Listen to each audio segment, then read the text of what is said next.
Mexicanas y mexicanos, para salir adelante y transformar a México en el país justo y próspero que queremos, tenemos que cambiar y cambiar a fondo.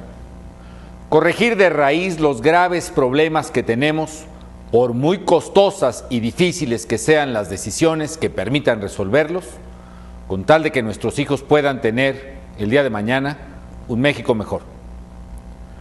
Es por esa razón que hoy publiqué un decreto mediante el cual se extingue Luz y Fuerza del Centro, la empresa pública encargada hasta ayer del servicio de energía eléctrica en el Distrito Federal y en diversos municipios del Estado de México, Hidalgo, Puebla y Morelos.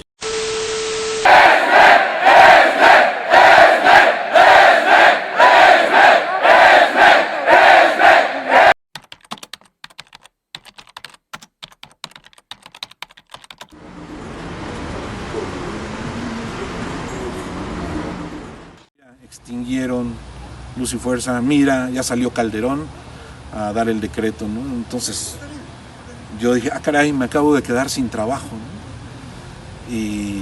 Pero no asimilabas, dices, bueno, esto a lo mejor en la semana, ¿no? Se va a resolver, va a haber plantones, marchas, o va a haber alguna negociación, el gobierno va a flexibilizar. Nos damos cuenta que entramos en un proceso de desempleo y que todo nuestro pueblo está igual, ¿no? Y bueno, paralelamente todos los compañeros de Luz y Fuerza de la capital del país, de Hidalgo, de Morelos, de la zona alta también, de esta parte de la sierra, y que se empleaban en la empresa, pues fue una especie de shock.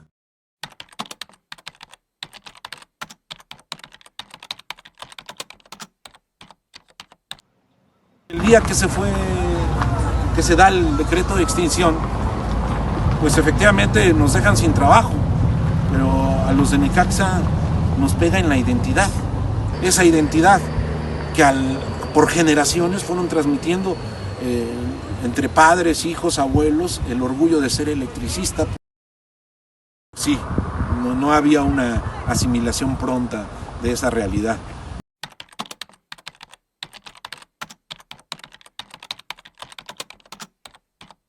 No tiene el mínimo de humanismo en su pensar.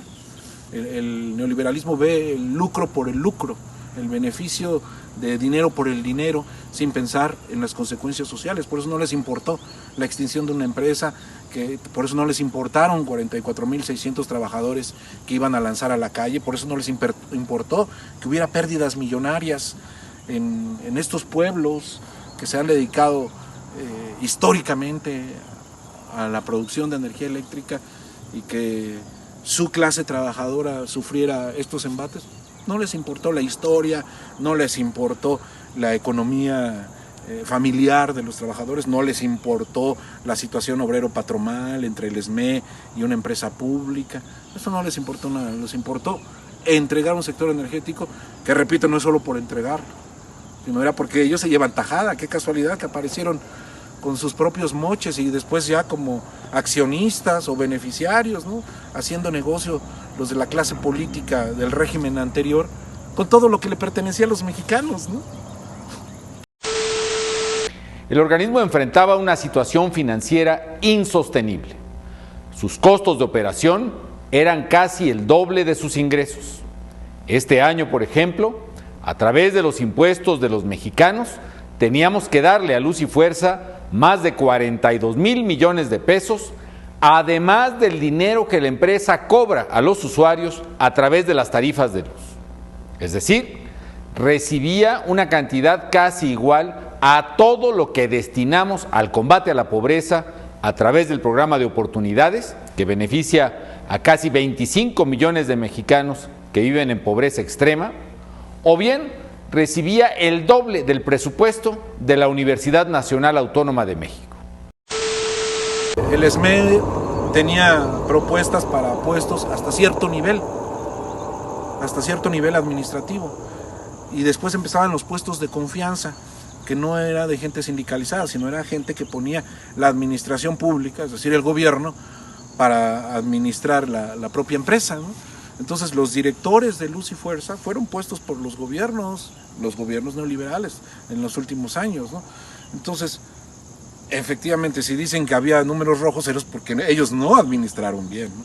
Los trabajadores ni siquiera tocaban los dineros. En el caso del sector comercial, pues tocaban el dinero, pero todo lo entregaban porque todo estaba facturado y comprobado.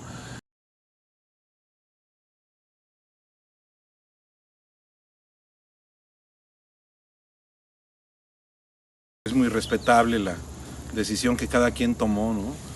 Nosotros tuvimos una asamblea al día siguiente de la extinción en el Monumento a la Revolución, en aquel 2009, donde se nos preguntó, se nos dijo que había que encabezar el camino de la resistencia, y se votó con mano alzada. Todos los compañeros decidieron continuar en la lucha y decidimos defender nuestra fuente de empleo, ¿no?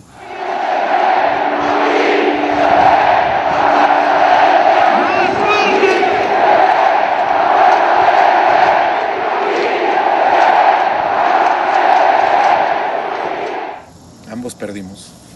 Se dice que los de la resistencia al menos tenemos más esperanza porque continuamos dentro del gremio y con nuestros derechos laborales y con el reconocimiento del Sindicato Mexicano de Electricistas. Pero yo creo que nadie ganó, al contrario, creo que todos perdimos.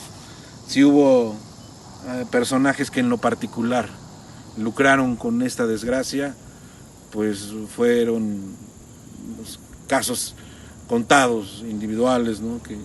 que en la mayoría como gremio no nos beneficia para nada. Seguimos todavía, al contrario, sufriendo los estragos.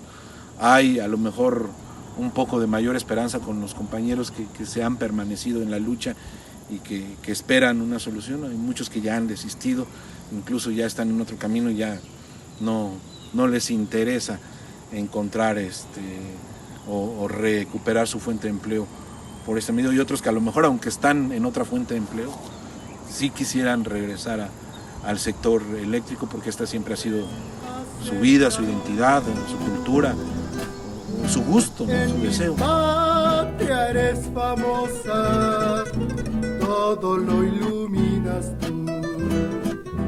Si yo nací en esta tierra, te regalo